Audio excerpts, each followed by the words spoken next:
chanterons le temps des cerises, les guerres signal, les merles moqueurs seront tous en fête. Les belles auront la folie en tête, et les amoureux du soleil au cœur quand nous chanterons le temps des cerises, sifflera bien mieux le merle moqueur.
Radio Soupente, la station des rapins, sans foi, sans loi, sans courbette.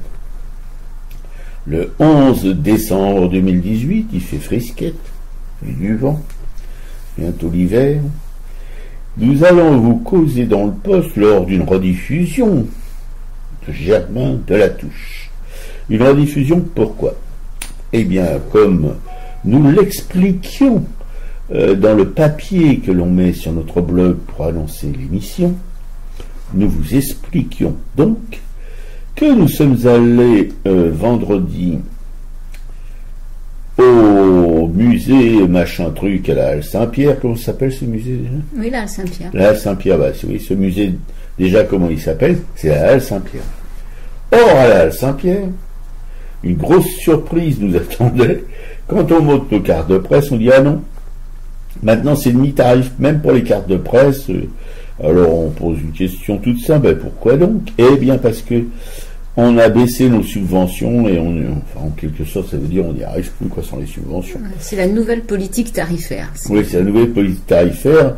Merci encore une fois au gouvernement des gens de la Macronie. Je crois qu'ils font que des conneries, mais bon. Ils en payent maintenant le prix. Enfin, on espère qu'ils le paieront encore pour un bon bout de temps, jusqu'à temps qu'ils soient éjectés. Voilà, vous savez tout. On va donc partir dans les méandres de notre émission, parce que c'est vraiment des méandres, on ne peut pas dire autre chose. Vous venez d'écouter le temps des cerises du groupe mythique Noir Désir, et nous allons essayer au cours de cette émission de porter notre regard en marge sur l'art et de dénoncer les sales coups de la politique politicienne en toc. Petite citation pour la route qui introduit mon presse-papier de tout à l'heure. Une insurrection est un enthousiasme, et c'est de Victor Hugo. Oui, oh toi on se demande de quoi tu vas parler, hein. Oui. Voilà, bonjour tout le monde. Alors oui, une rediffusion, Germain de la Touche, une émission qu'on avait faite il y a un peu plus d'un an, en novembre, 2 ans, c'était en novembre 2016. Donc voilà, on va redécouvrir Germain Delatouche. Avec plaisir d'ailleurs.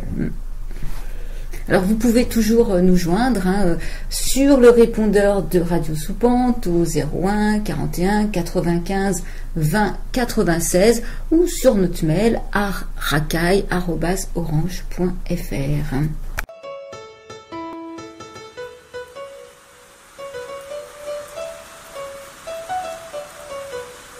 Il pleut, il pleut, il pleut, rentre tes noirs moutons, notre usine a fermé, disparu les patrons, envolé les machines, au Maroc ou en Chine, et nous là comme des cons, délocalisation.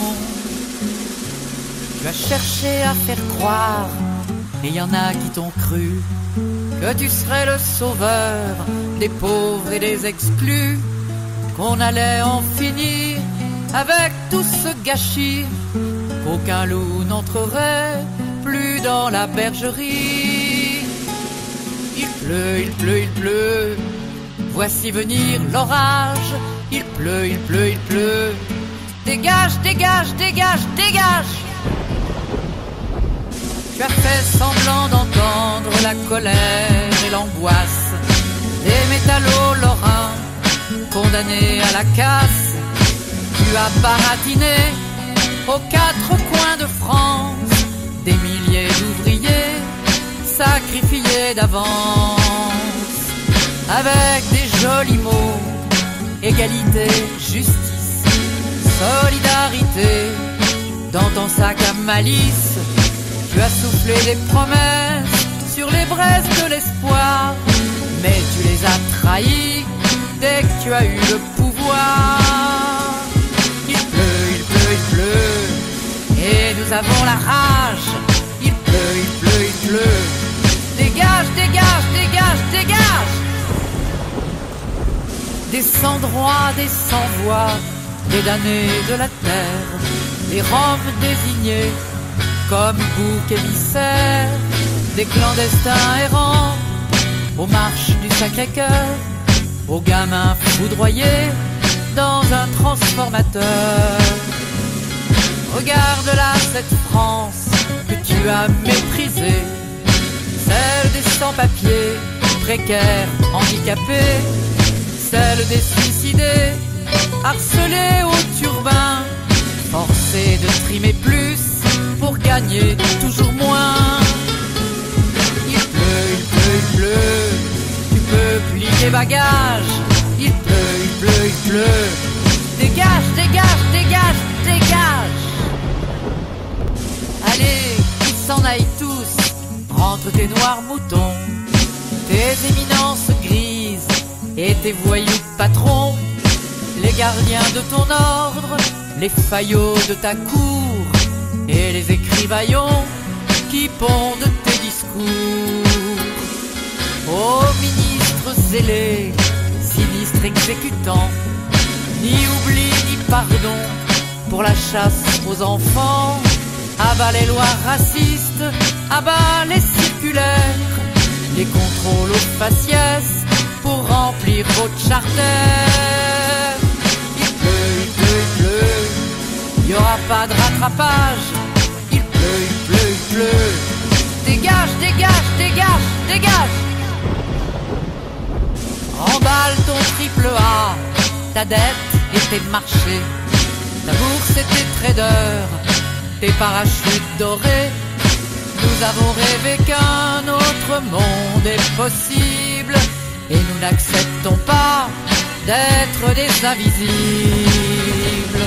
Car nous sommes le peuple, celui qui crée l'histoire, fils de 89, rebelle et communard, dont les insurrections ont forgé nos consciences. Un peuple qui se lève et entre en résistance. Il pleut, il pleut, il pleut, voici venir l'orage. Il pleut, il pleut, il pleut, tu peux plier bagages. Il pleut, il pleut, il pleut, dégage, dégage, dégage, dégage, dégage.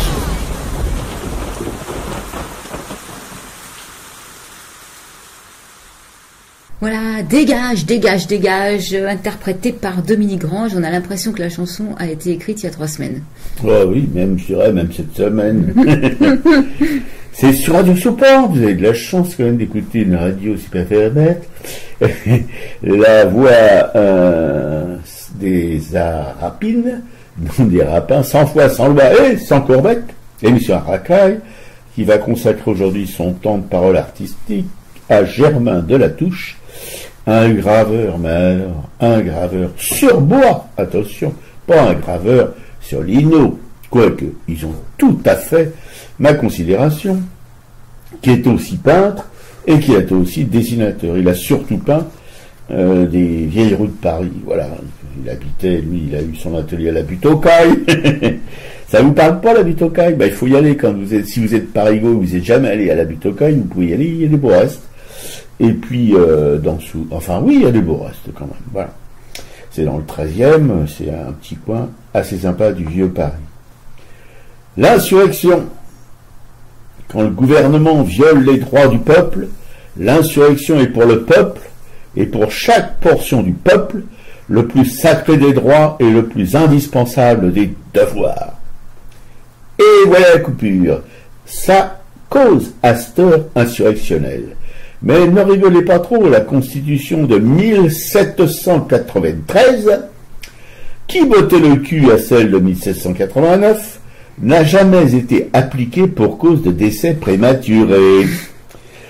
Bien qu'elle ressurgisse à certains moments de l'histoire, elle reste lettre morte, et on comprend pourquoi à l'énoncé de ce texte. Je vous conseille de le lire. La bourgeoisie qui est aux commandes depuis que la Bastille a été foutue en l'air un certain 14 juillet 1789, badaboum boum, avec des interludes impériaux, quoique elle était toujours active, la bourgeoisie, et un soutien indéfectible des 2 Napoléons, celui qui a clapoté à Sainte-Hélène, Napoléon est mort à Sainte-Hélène, et l'autre, le badinguet dit Napoléon le Petit, c'est une citation de Victor Hugo, après la défaite de 1870, déculotté par les Prussiens. Il y a une bonne chanson, Anard, qui dit qu'il faisait dans sa culotte quand il entendait péter les obus. Aujourd'hui, les nouveaux sans-culottes aux gilets jaunes remettent l'insurrection au goût du jour. Polotte, que dit la droite la plus bête du monde, représentante de la bourgeoisie, qui elle aussi n'est pas très fufute, c'est le moins qu'on puisse dire. Et tout le petit monde politique en toc blablate à longueur d'émissions de télé ou de radio de cette histoire de manif sur les champs, sur les ronds-points et les parkings de supermarchés, qui n'en finissent pas et qu'on se demande pourquoi ils font chier comme ça. Les jaunes. Les mêmes discours depuis Belle Burette, qui sont inaudibles pour les sacrifiés de la modernisation, du mondialisme, que le capitalisme impose au monde qui n'en peut mais. Avec, pour encadrer cette grosse foutrerie de mondialisation, les chefs, je dis bien, où en Suisse donc en étais-je, voilà, les chefs d'État et de gouvernement de droite, de gauche et du milieu, qui se dépensent sans compter pour imposer la bonne parole au prix de la souffrance des peuples, qu'ils baratinent encore et toujours pour leur propre bénéfice de serviteurs de la banque. Une image, bien sûr, avec 8000 policiers déployés à Paris samedi, pour 8000 manifestants sur les champs, un pour un, du jamais vu. Mais qu'on risque de revoir encore et encore, cramponnez-vous les mecs, tant que ces insurrectionnels n'auront pas obtenu justice et réparation. À mon avis, c'est pas demain la veille. Et ils risquent d'attendre encore longtemps, confirme-je, dans la phrase d'après. Oh, bien sûr, les pots de pommade sont prêts. Ils vont en être tartinés, les insurrectionnels. Et quand Longan aura fait son taf et que le prurite révolutionnaire ou insurrectionnel sera apaisé, la suite ne tardera pas à ricaner. Et hop, on reprend les bonnes habitudes d'avant, qui consiste à s'en foutre plein les poches et la gueule. Je parle toujours des mêmes, hein. au service encore plus servile des puissances financières qui sont les maîtresses du jeu de dupes dans lequel ceux d'en bas n'ont pas grand-chose à dire ou à faire. Et vive la vie, qui disent les repus. Ah, c'est là, les bourgeois, à la lanterne, ah, c'est là, les bourgeois, on les pendra. Mais pas tout de suite, camarades, assistés sociaux ou pas, mais qui manquent ensemble du minimum vital. Pas tout de suite, parce que vous savez bien, à moins d'être complètement, comment dirais-je, hermétique à la compréhension des événements politiques ou de ceux qui mènent le jeu politique, toutes les révoltes, toutes les révolutions, toutes les insurrections finissent toujours de la même manière. Vous me direz, je suis vachement pessimiste, oh ouais. Pas comme ma camarade qui, alors elle est à fond. Hein. Mais moi, j'ai comme l'impression que ça va être encore tourné à une turlupinade de cons, voilà, et que tous ces gros, tous ces gras, tous ces repus, tous ces richards, eh ben ils vont continuer à faire la fête comme avant, et les pauvres à se mettre la tringle comme avant. Ouais, tu peux imaginer ça. En tout cas, ce qui se passe a le mérite d'exister. On vit quand même quelque chose qui ne s'était pas produit depuis de longues années. On pensait qu'on allait pouvoir avaler toutes les couleuvres possibles et que les gens allaient continuer de fermer leur gueule et de continuer à ramer dans leur vie. Donc voilà. D'ailleurs, ce qui est intéressant, c'est de voir à quel point les gens les médias suivent ou pas, c'est-à-dire que il y a les médias dominants, voilà, qui font leur propagande anti gilets jaunes et qui mettent image sur image toujours la même violence, enfin, qui ne montrent que ça. Voilà, qui ne montrent que ça. Il y a l'extrême gauche, enfin si on peut parler d'extrême gauche, qui a mis du temps à se réveiller, les anards qui mettent du temps aussi, 3 semaines pour commencer à se dire que c'est peut-être intéressant ce qui se passe, quoi. Il y a une espèce de prétention intellectuelle des fois à gauche qui a fait que non, on va peut-être regarder ça de haut, on va rappeler les mouvements, les bases, la théorie, mais après, voilà, qu'est-ce qui se passe. Donc ça, c'est important. Je voulais rajouter aussi que il y a des sites comme Là-bas si j'y suis, comme Ruffin, comme Lundi Matin, qui est un site libertaire qui très rapidement ont suivi Lundi Matin, faut pas confondre. On suivi donc ces gilets jaunes avec intérêt, et justement il y a alors Mermet, lui, il y a toujours plein de reportages, il a ces journalistes là qui vont sur le terrain, et il y en avait un récemment, c'était un billet sur les casseurs. Alors il y a la figure de Macron là, haineux, qui a le visage les dents serrées et tout, en disant voilà, qu'ils connaissaient des casseurs, ils en connaissaient un, en tout cas il n'avait pas de gilet jaune, mais il faisait référence donc à Macron, et il rappelait un discours qu'avait fait Jean Jaurès en 1906 à la Chambre des députés, qui parlait de la violence des riches et de la violence des pauvres. Et justement, dans nos derniers billets sur les gilets jaunes, à chaque fois je me suis dit, mince, on a oublié quand même de parler de cette violence des riches dont avait parlé les Pinson Charlot exactement. Et effectivement, cette violence des riches qui dépasse largement la violence des pauvres, quoi. C'est ce que je viens de dire. Oui, et c'est vrai que Jaurès, en fait, en parlait déjà en 1906, en disant que le patronat n'a pas besoin, lui, pour exercer une action violente, de gestes désordonnés et de paroles tumultueuses. Oh bah non, il a à son service des 80, combien de flics il y a eu, 80 000 flics, ou je sais pas. Voilà, alors évidemment, quand on a 80 000 casseurs de gueule à son service, bon voilà. Ouais, mais là, il parlait même, en fait, parce qu'il disait que quelques hommes se rassemblent à huis clos dans la sécurité, dans l'intimité d'un conseil d'administration, et à quelques-uns sans violence, sans gestes désordonnés, sans éclat de voix, comme des diplomates causant autour du tapis vert. Il décide que le salaire raisonnable sera refusé aux ouvriers. Il décide que les ouvriers qui continuent la lutte seront exclus, seront chassés, seront désignés par des marques imperceptibles, mais connues des autres patrons, à l'universel vindicte patronal. Ainsi, tandis que l'acte de violence de l'ouvrier apparaît toujours défini, toujours aisément frappé, la responsabilité profonde et meurtrière des grands patrons, des grands capitalistes, elle se dérobe, elle s'évanouit dans une sorte d'obscurité. On est en 1906, quoi. Eh oui, mais en 1948, je te rappelle, ma chère, qu'en 1948, les mineurs du Nord qui ont fait des grèves, et qui ont lutté, qui ont été résistants pendant la guerre contre les Allemands, etc., au prix de leur vie, on les a foutus dehors de leur logement, etc., etc. Ils pouvaient plus retrouver de travail et tout ça. Voilà. Et ça, c'est une violence. C'était pas une violence patronale, c'est une violence gouvernementale. Aussi, parce que les charbonnières de France étaient nationalisées, je crois. Encore. Et il y avait aussi un entretien d'un témoignage d'un CRS aussi qui disait que effectivement ils allaient, ils pourraient être gilets jaunes parce qu'ils sont des conditions de boulot incroyables, que pour toutes leurs heures de boulot on leur file royalement une prime de 100 €. Enfin, donc il y a quand même aussi un ras-le-bol de la police. Donc c'est intéressant de voir qu'effectivement ça craque quand même de tous les côtés. Moi, samedi matin, j'étais du côté de Bastille vers 9h du matin où les gilets jaunes commençaient à arriver d'un peu partout. Et partout, Paris était claquemuré, c'est-à-dire que les commerçants avaient tous eu la trouille, ils avaient mis des panneaux de bois devant leurs boutiques, les Parisiens n'étaient pas dans les grands axes, enfin les avenues étaient quasi désertes, c'était assez spectaculaire, quoi. Ouais, mais pour revenir aux matraqueurs professionnels, à la police, à la gendarmerie, aux gardes mobiles, les mecs, 20 heures parce qu'il faut voir leur équipement, ils sont équipés, alors, il y avait un journaliste, je sais pas si c'est de l'humour, ils ont des difficultés à rattraper les casseurs, parce que pour courir, ils sont pas équipés pour, évidemment, mais les mecs, ils sont quand même 20 heures à se murger plein de trucs sur la gueule et tout, et comme on voyait dans les manifs, là, avec les vents qu'il y avait samedi, ils envoyaient des grenades lacrymogènes, les gars se leur revenaient dans la gueule aussi sec, voilà. Alors, c'est des êtres humains, malgré tout ce qu'on peut reprocher aux forces de l'ordre, c'est quand même des gens comme vous, comme moi, ils gagnent leur bœuf, voilà, tout ça.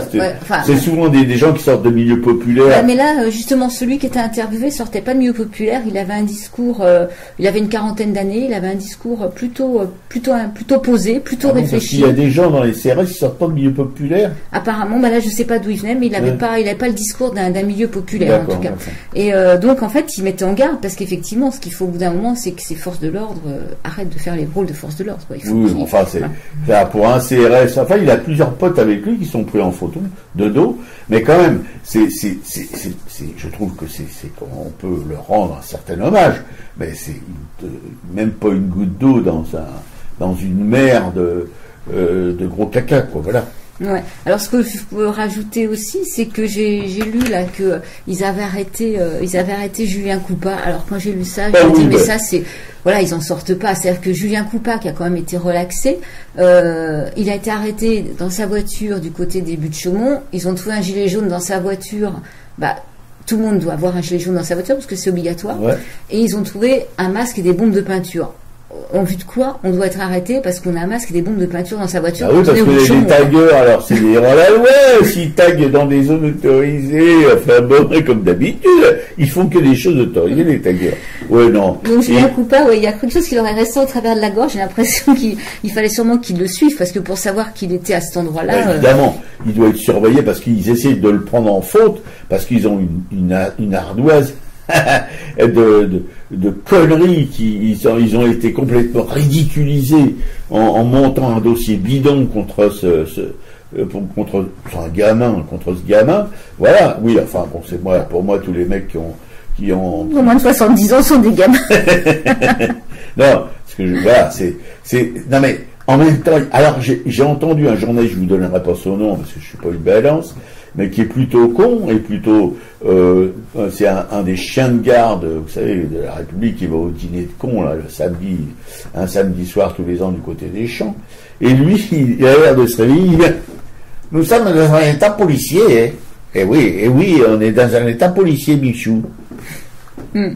Voilà, donc on verra s'il y a l'acte 5 samedi prochain, quoi. Affaire à suivre. C'est ce que j'ai entendu tout le samedi de la part des gilets jaunes, qui sont sur les ronds-points, sur les champs, boulevard Haussmann, qu'est-ce qu'ils ont pris dans la gueule, boulevard Haussmann, qui soit dans tous les coins de France et de Navarre. Samedi prochain. Ouais. En tout cas, il y avait cette grande marche pour le climat samedi dans Paris. Et justement, il y a beaucoup de gilets jaunes qui se sont joints à la marche pour le climat. Il y a des gilets jaunes qui ont été interviewés, qui avaient un discours très écolo. Enfin, donc il faut aussi qu'il y ait cette convergence, toujours cette même convergence des luttes, bien sûr. Tout à fait, oui, parce que de protester contre les hausses des taxes sur les carburants, de la part de gens qui sont obligés, il faut bien se foutre ça dans le citron, ils sont obligés d'avoir une bagnole pour aller bosser. moi j'ai vécu 25 ans dans le trou du cul du monde, et je dois vous dire que sans bagnole, eh ben vous faites rien, parce qu'il n'y a plus de transport en commun, il n'y a plus rien, il faut aller à moins à 30 km pour se ravitailler. Donc voilà, c'est pas parce qu'ils sont pas écolos, c'est pas parce que justement, moi j'ai entendu aussi un manifestant qui était pas du tout un intello comme ceux que ma camarade écoute. Et il avait un discours mais magnifique, un type avec des mots simples qui disait mais nous on n'est pas contre l'écologie, au contraire. Mais bon, il expliquait ce que je viens de vous dire, il faut aller bosser, etc. Puis qu'il y a des régions où on peut pas y aller si on n'a pas de bagnole, voilà. Mais que pour ses enfants, etc., il fallait préserver la planète, voilà. Donc c'est pas non plus, ces gens-là sont pas des abrutis qui contestent la nécessité de réduire les gaz à effet de serre et tout ça, voilà, comme on essaye de nous le faire. Ouais, mais ça, je pense qu'on a bien compris que. Oui, si, je crois que ça, c'était au départ comme nous faire croire qu'il y avait l'extrême droite qui manifestait, quoi. Et là, justement, par rapport à toutes les interpellations, je sais plus qui a fait un bilan. Alors, il y avait un article dans Le Monde où on faisait un bilan des gens arrêtés. Alors, 1000 personnes, je sais pas où ils vont les mettre, ce qu'ils vont faire et comment ils vont s'en dépatouiller. Et voilà, alors, résultat des courses, dans ces 1000 personnes, ce sont globalement des gens de moins de 40 ans qui peuvent être à l'ultra-droite comme à l'ultra-gauche. Merci, c'est une bonne analyse. Non, mais ils essaient encore de semer la confusion dans l'esprit des gens, de faire croire, de nous faire croire que c'est l'extrême droite qui est à la manœuvre. Voilà, tout simplement. C'est pas plus difficile que ça. Mais en fait, tous les prolos sont pas d'extrême droite. Il y en a, bah oui. Mais ils sont pas tous d'extrême droite. Et puis dans ces gens qui manifestent, il n'y a pas que des prolos. Il y a des petits artisans, il y a des petits commerçants, etc., qu'on peut pas, bon, ils sont pas forcément eux non plus dans les extrêmes, ils sont plutôt dans les gens, voilà, plus du centre, ou de la gauche centriste, ou de la droite centriste, si vous voulez, mais pas dans les extrêmes, c'est pas vrai. Voilà. Alors, une citation, le capitalisme est le racket légitime organisé par la classe dominante. Et ça, c'est une citation de Al Capone. Al Capone qui était criminel, gangster, homme d'affaires, hors la loi. Mais pas si con que ça. Voilà, et qui a vécu de 1899 à c'est le Bono américain. 1947. Alors moi, voilà, l'article que j'ai repéré, c'est sur le Basta, un Bastamax, un journal d'infos sur lequel j'aime bien aller. D'ailleurs, on peut le soutenir, ils ont toujours besoin d'un peu de rond, puisqu'il n'y a pas de publicité, donc ce sont les lecteurs qui financent. Il y a Bastamag, il y a Fakir, il y a... Ah bah il y en a pas mal, ouais, effectivement, il y a Reporter, voilà, donc après on aide en fonction de ses affinités. Donc c'est un article qui est du 4 décembre 2018 sur les grandes entreprises qui pratiquent l'optimisation fiscale à grande échelle grâce au mécénat culturel. Moi, ça m'intéresse que j'ai le mécénat dans le pif en permanence, en fait. Donc quand on peut épingler les mécènes, je suis contente. Et là, justement, celui qui va être épinglé, c'est celui qu'on n'aime pas du tout, c'est Bernard Arnault et sa fondation dans le bois de Boulogne. Là. Ouais, donc la Cour des comptes, effectivement, vient de publier un rapport à charge sur les exonérations fiscales liées au mécénat en France. Donc c'est un dispositif si avantageux pour les grandes entreprises qu'elles se sont ruées dessus sans contrôle de l'État.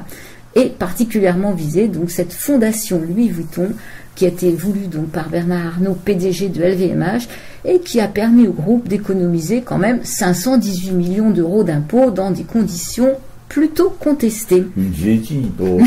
Voilà, une vétille pour eux, mais quand c'est sur nos impôts, ça fait mal quand même. Parce que Arnault, il a plus de 40 milliards dans son compte en banque. Ouais, sauf qu'ils n'ont jamais assez, puisqu'il faut que ça aille truander, tu vois, c'est ça le problème. Donc en 2003, la loi Ayagon, justement, du nom de ce ministre de la Culture, du gouvernement Raffarin, Collabo, a créé un nouveau dispositif, donc des exonérations fiscales à hauteur de 60% pour encourager ce mécénat du secteur privé. Et bingo, ça marche bien, puisque 70 000 entreprises y ont aujourd'hui recours en France. Et curieusement, pardon de t'interrompre, cher camarade, Ayagon est le conseiller artistique de... Ah oui. Arnaud. Arnaud ou Pinault? Non, je crois que c'est Arnaud. Ah ouais. Voilà, donc ce coût pour le fixe, eh ben, c'est presque $1 milliard, $1 milliard, effectivement, ce coût des exonérations fiscales. Ouais. 1 milliard d'euros. Donc la Cour des comptes s'est quand même penchée sur l'utilisation de ce dispositif et s'inquiète dans un récent rapport de l'absence de contrôle de l'État. Voilà. Et du risque d'effet d'aubaine pour des firmes qui voudraient réduire leurs impôts à peu de frais. Donc le mécénat, voilà, ce nouvel outil d'optimisation fiscale à disposition des multinationales, difficile de ne pas se poser la question lorsque l'on constate qu'une poignée de très grosses entreprises concentrent l'essentiel des réductions fiscales au titre de cette loi. Ainsi, en 2016, les 36 plus grandes entreprises représentaient quand même les 3/4 des réductions fiscales consenties, 432 millions d'euros. Les 5 premières firmes, elles, exonèrent à elles seules 250 millions d'euros. Donc le rapport de la Cour des comptes souligne le caractère particulièrement favorable de ce dispositif comparé aux autres pays européens et regrette l'absence d'encadrement clair aussi bien de l'intérêt général censé justifier ces ristournes fiscales accordées aux mécènes. Donc un exemple qui ne peut manquer d'attirer notre attention, c'est là qu'on se régale, c'est celui de la fondation Vuitton. Vuitton, donc, ça a été inauguré en 2016, on se rappelle ce que c'est dans le bois de Boulogne, c'est une espèce de lieu luxueux avec une des grandes baies vitrées en verre, un lieu d'exposition donc voulu par Bernard Arnault. Le coût de cet édifice de prestige conçu par l'architecte Franck Géry, initialement estimé à 100 millions d'euros, atteint finalement, selon les magistrats, 790 millions. Donc LVMH a pu ainsi décompter de son impôt sur les bénéfices, après il y a des montages avec des diverses sociétés, environ 518 millions d'euros. Voilà, et beaucoup s'étonnent de ces coûts exorbitants affichés par le groupe LVMH et l'entreprise en charge de la construction, Vinci, sans commune mesure avec ceux observés sur d'autres projets comparables, au point quand même que certains parlent de surfacturation opportuniste. L'État ne s'est pas donné les moyens de vérifier. Non, mais l'État se donne les moyens de vérifier si les chômeurs chôment vraiment ou si, bref, vous connaissez toutes les turpitudes, toutes les avanies qu'ils peuvent subir, mais le grand Capitole, comme disait Georges Marchais, ils font ce qu'ils veulent et l'État s'en a rien à battre. Voilà, alors heureusement quand même qu'il y a des mouvements qui commencent à œuvrer pour plus de justice fiscale, qui s'intéressent donc aux effets pervers de ce mécénat. Donc, par exemple, le financement par la firme pétrolière Perenco d'une exposition consacrée au Guatemala, pays où elle exploitait du pétrole dans des conditions controversées. Voilà ce qui avait déjà été dénoncé. Donc, le mécénat des entreprises pétrolières aussi, comme Total en France ou BP en Grande-Bretagne, est désormais une cible privilégiée pour des militants du climat, comme cette ONG 350 France et sa campagne Libérons le Louvre. Bastama avait déjà fait un grand article justement sur ce Louvre et les grands musées esthétiques sous l'influence de l'industrie pétrolière. Mais pas que cela, même Vuitton, il a fait une grande bouffe dans la salle des colonnes là, où il y a la Joconde et tout ça avec 200, je sais pas, gros lard du mécénat, enfin bref. Et c'est client, non, c'est client. Voilà.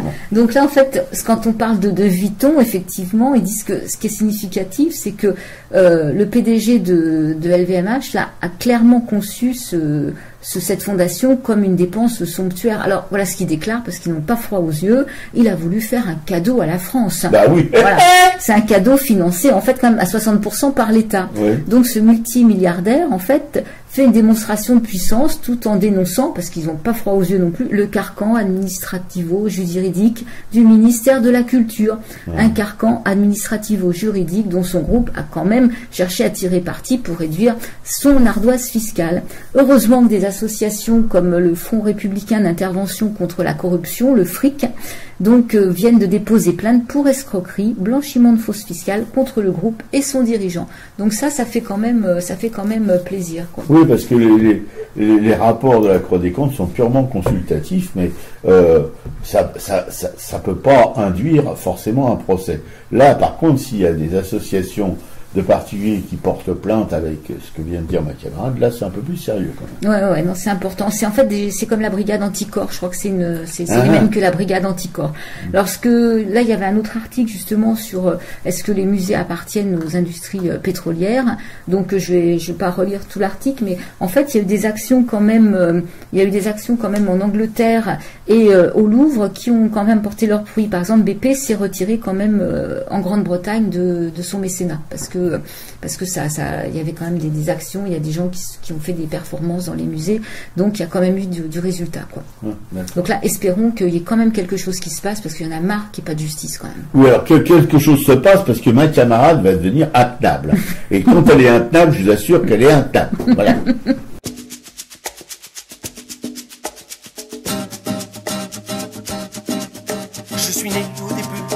années 80, mes parents firent faillite, j'ai renfait l'expotin.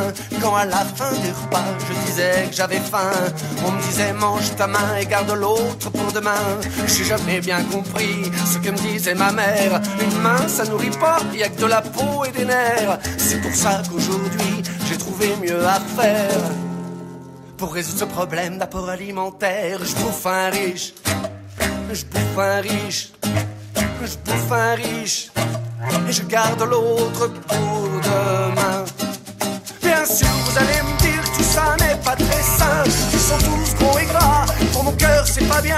Mais je tiens à vous dire que ce sont des clichés, moi j'en connais plus d'un, fin sportif et musclé, nourris sans OGM dès leurs plus jeunes années, du ski tous les hivers, du bateau tout l'été, et pour leur habitat, je crois que vous l'aurez compris, c'est tout sauf de l'élevage en batterie. Je bouffe un riche, je bouffe un riche, je bouffe un riche, et je garde l'autre pour demain.